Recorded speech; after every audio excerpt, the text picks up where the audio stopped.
Hello once again, and welcome to another edition of the SaskAgToday.com Roundtable. We're joined by the Chief Agricultural Editor for SaskAgToday.com, Kevin Hirsch, as well as 620 CKRM Regina Agri-News Director Ryan Young.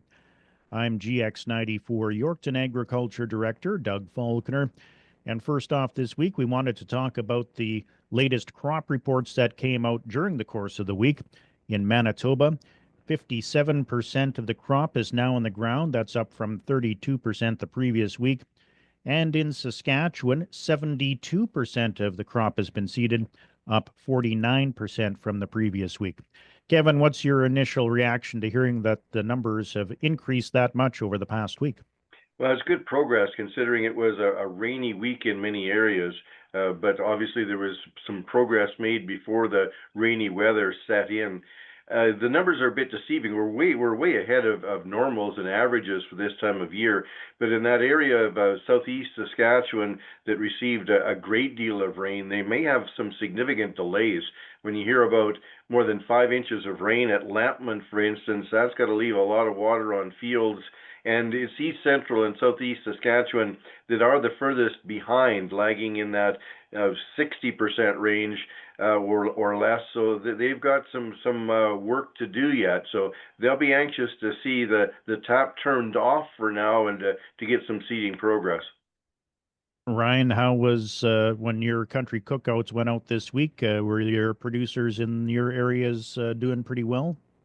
Yeah, they were doing okay for the most part. By the time we were out for our final week this week, we had the few days of rain that was pretty consistent, so they were kind of on pause for now. And while it kind of delays the seeding, they didn't mind the break that they got, and they appreciated the moisture, as I'm sure a lot of producers are hoping to bank all of that for July when the next heat wave comes, and we'll see if that affects crop development moving forward or not. But for now, everybody seems to be appreciative of the rain and the pause, and seeding has been going along very smoothly for the most part. Some guys are kind of over halfway done or not. So pretty good overall. How about over in the Yorkton area, Doug?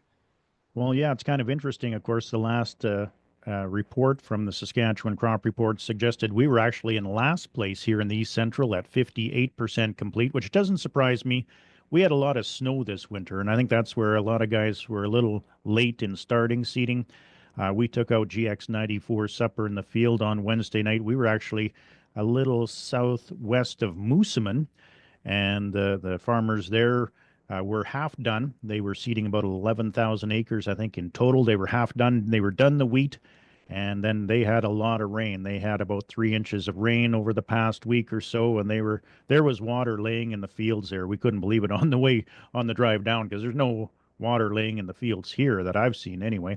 And yeah, so they were half done. The wheat was in, just waiting to get the canola in. He said there was no way they'd be starting again before this weekend. And actually, when we were down there, it was still sprinkling. So they'll be lucky to be starting again by Monday or Tuesday. So, yeah, that southeast corner and here in the east central, it sounds like we're quite a ways behind. So, something else that came up this week, the Canadian Cattle Association was contacting the government of Canada about trying to increase compensation for those producers affected by bovine tuberculosis, a lot of them here in the Melville area.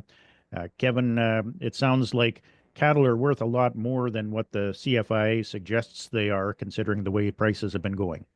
Yeah, I believe the CFIA compensation has been set at $4,500 for a cow, and really red cows or cows with calf at side, they've become worth a lot more than that. And you think that this would be a fairly simple thing for governments or agencies to solve, but it probably needs more than the agency. It needs some government oversight on this. But there's no reason why producers should be receiving less compensation than what the market would provide for that animal. So hopefully, with the lobbying that's done, the common sense will prevail, and they will raise the levels of compensation for those producers unfortunate enough to be caught up in this TB outbreak. And of course, speaking of livestock, Drake Meats has announced that they're going to be undergoing a major expansion in Saskatoon. What have you heard around that, Kevin? Well, that was come out of the blue. Didn't realize that. Of course, most people have heard of Drake Meats operating out of Drake, Saskatchewan. Now, this isn't a slaughter facility. It's not something that we'll be selling hogs or beef cattle to slaughter directly to, but they will be buying from existing packing plants and making sausages and hamburgers and all sorts of meats that they do. And great employment. Great to see secondary processing. Great to see that it's a federally inspected plant and they're making inroads in their sales into other provinces. So a good news story for the province. Of course, we saw canola prices seem to be up a little bit this week. Ryan, you had a chance to speak with Adam Picalo? That's right. And he kind of looked at over the last year how canola prices have gone between, basically the same point last year and this year. And from his observations, the July canola, for example, it's been up around $97 a ton since last year. And that's kind of a bit of a surprise considering that it tanked at one point because of all the tariff talk. But it's nice to see that canola is kind of hanging in there and is on the upswing. So that's good.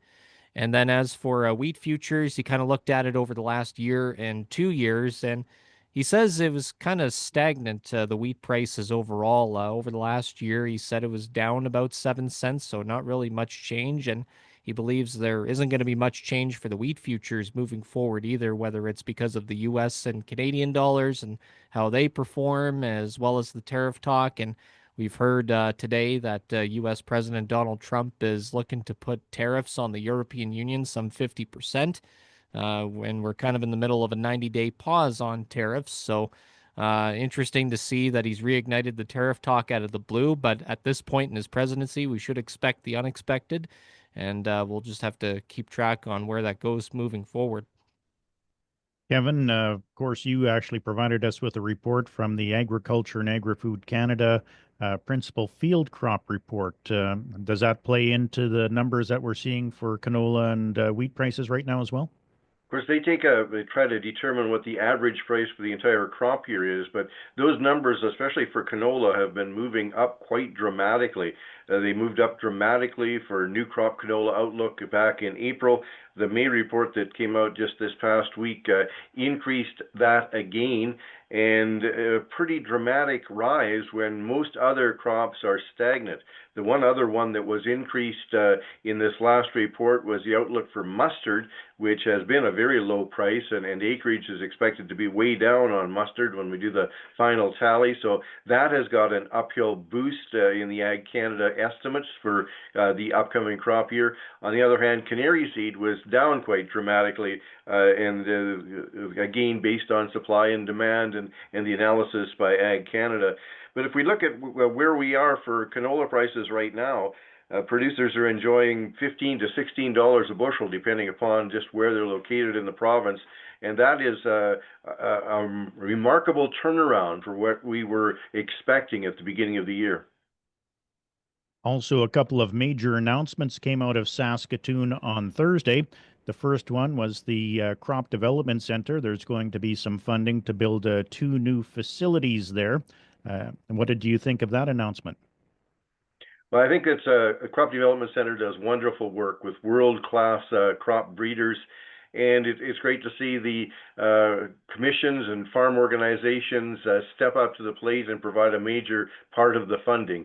Sask Wheat, Sask Barley, Sask Oilseeds, and of course also the Western Grains Research Foundation, which actually gets its funding through overage payments from the railways when they go over the maximum revenue entitlement. So when everybody puts their money together and some money from governments, they're able to boost facilities and shorten their time to get new varieties to market.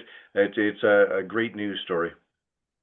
And the other announcement that came out of Saskatoon on Thursday was that British Columbia, Saskatchewan, and Manitoba all still putting in money to the Western College of Veterinary Medicine at the University of Saskatchewan. Some good news there as well. Yes, that is, and it's interesting that Alberta basically pulled out of that agreement a number of years ago because they have their own vet college set up in Calgary. But it's great to see the other provinces still seeing the benefits and cooperating on the funding of Western College of Veterinary Medicine. Well, that's going to do it for this week's edition of the SaskAgToday.com Roundtable. On behalf of Chief Agricultural Editor for SaskAg Today, Kevin Hirsch, and 620 CKRM Regina Agri-News Director, Ryan Young, I'm GX94 Yorkton Agriculture Director, Doug Falconer, saying so long until next time.